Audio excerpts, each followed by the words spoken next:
Hey everybody, it's Patrick. It is Tuesday, and on Tuesdays I talk about long hair.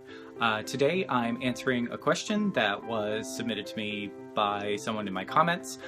He asked me to go over why it can be damaging or not so great for your hair to blow dry it, or I'm going to extrapolate that to also why heat styling might not be something that you want to do. Now, I am going to use this disclaimer, which I do on everything. I am not a hairdresser, I'm not a stylist, I'm not a scientist either, so all of these are just things that I've looked up, as you could, on Google, you know, just checking on the internet and all of that. I try to find reliable sources that actually go into the science and see a couple of different, review a couple of different articles to make sure that I'm getting this correct. So take everything with a grain of salt, and then also remember that your hair is just, what we're talking about is cosmetic differences in your hair. When your hair, as soon as it escapes your follicle, as soon as it grows out of your follicle, your hair is basically a dead thing that lives on top of your head.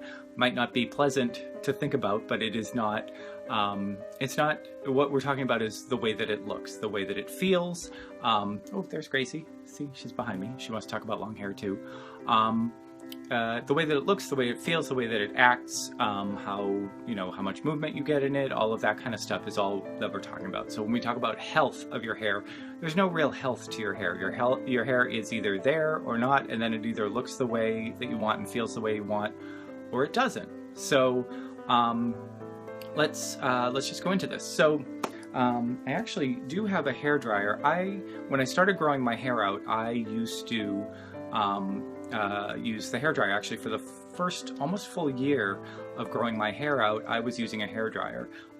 Before that, my hair was too short, was just so short that it would dry. It didn't dry right away, but I used kind of a style that it looked okay when it was wet. And my hair is so thick that it's really hard to tell when it's wet, when it's short.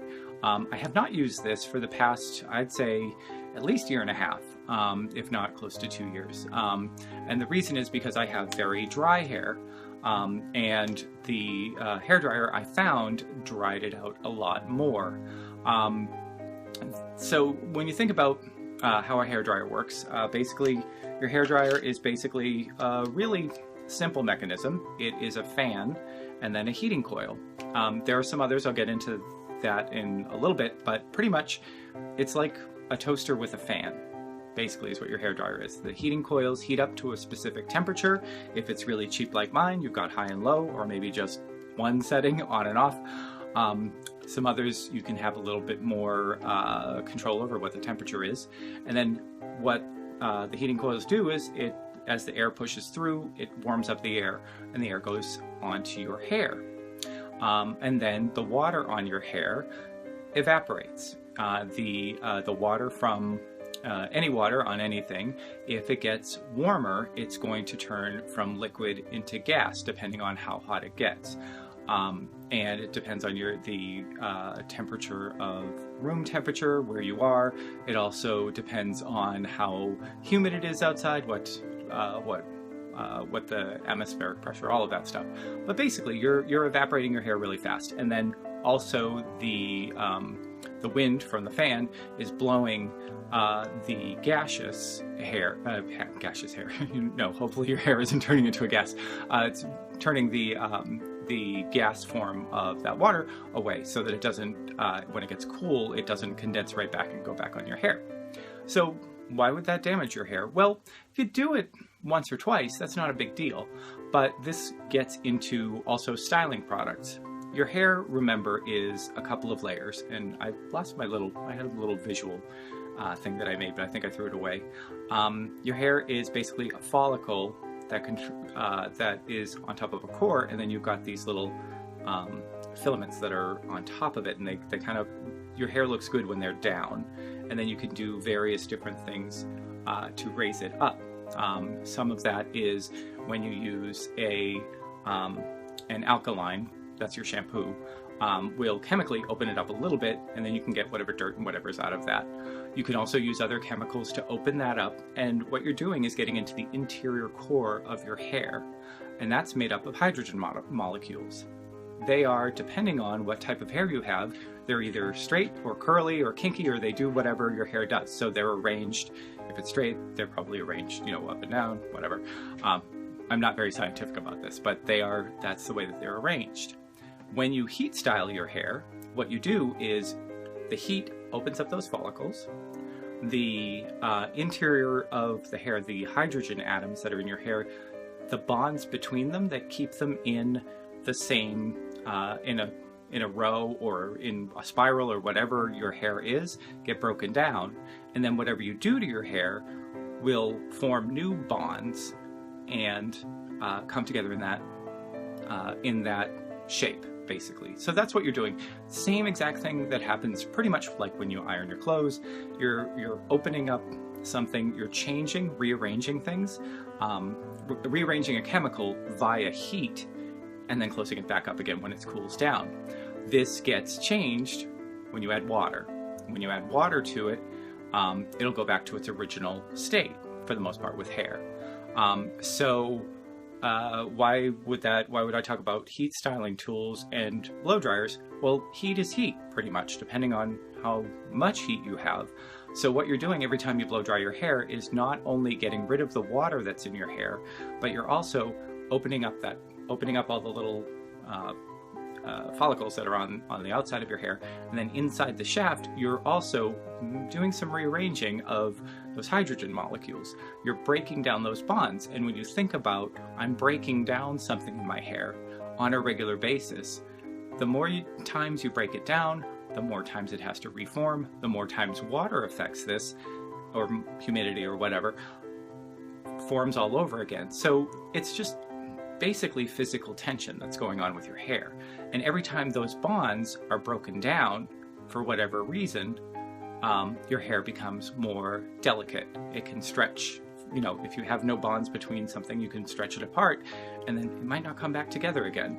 So if you're styling your hair while you're applying heat to it, you should be very gentle to it. And if you're blow drying your hair every day and you're brushing it, you're probably brushing out, you're breaking hairs as you're brushing it. You're also making it just easier, making it more brittle as you go along. This doesn't mean that you shouldn't blow dry your hair or use heat styling tools. People's hair are very different in terms of how elastic it is, how strong it is, how often it would break, and lots of people with long hair blow dry their hair every day and use a curling iron or crimping iron or a straightening iron on it every single day, and they see no ill results. There are some things you can do. One thing is you can get, if you're talking about drying your hair, you could get something that's called an ionized hair dryer. That works in two ways. The heat evaporates your hair, but it also changes something about the water on your hair with ions, and that causes it to release as well. So you're drying it faster, and you're drying it in a different way that doesn't affect the interior of the hair as much, if at all. You can also find a lot of protectants. They're called heat protectants. Put it on your hair while it's wet, or put it on your hair just before you're going to style, and then you go about your styling as you normally would, and that will also protect your hair as well. So that's a very long-winded way to say that while you can use a hairdryer or you can use heat styling tools, just make sure that you're using them appropriately, especially with something that's going to be on your hair for a long time.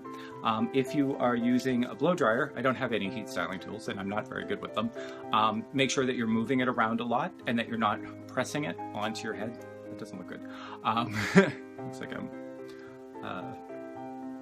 got a gun to my head. Make sure that you're moving that around a lot, that you're getting the air, because you want the airflow there, but you also don't want to cook your hair, basically. Same goes with your styling tools. You don't want to leave it too hot in one place because you don't want to burn your hair. You don't want to singe it. And make sure also that if you're using heat styling tools that are clamped on your hair with a very high amount of heat, that you are not using them with wet hair, because that can also boil the water inside your hair, which is very thin, very delicate, and also cause, I believe it's called bubble hair, which is your hair shaft actually bubbles up. The little things that are like this, they just will, I don't know if they burn off or if they've just opened up forever, and it will never go back down. So the hair shaft itself is going to look very brittle, very dry, because you've basically boiled away that water and caused some damage to the outer core of your hair. Anyway, that is, as usual, I see the countdown clock and I've been going a long time.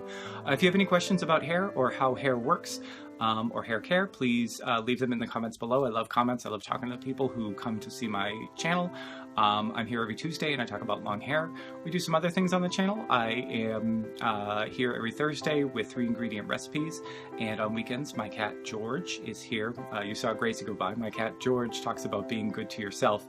And I have to get to the theater now because I'm doing another show, sound designing for another show. I may do another theater vlog on what it takes to do sound design and how that's different from directing, which I've already done a vlog on. And I also, if you've made it this far, let me know you have by letting me know if you would like to see a play that I was sent. I had a play that was performed, a play that I wrote that was performed in Texas last year. Wasn't able to go down and see it at the time. I was busy with work. So they sent me a video copy of that. Just let me know in the comments down below if you'd like to see it. I could upload that for y'all to take a look at. It's just a little 10-minute piece and I would love to see if people are interested. Anyway, have a great day and I'll talk to you again soon.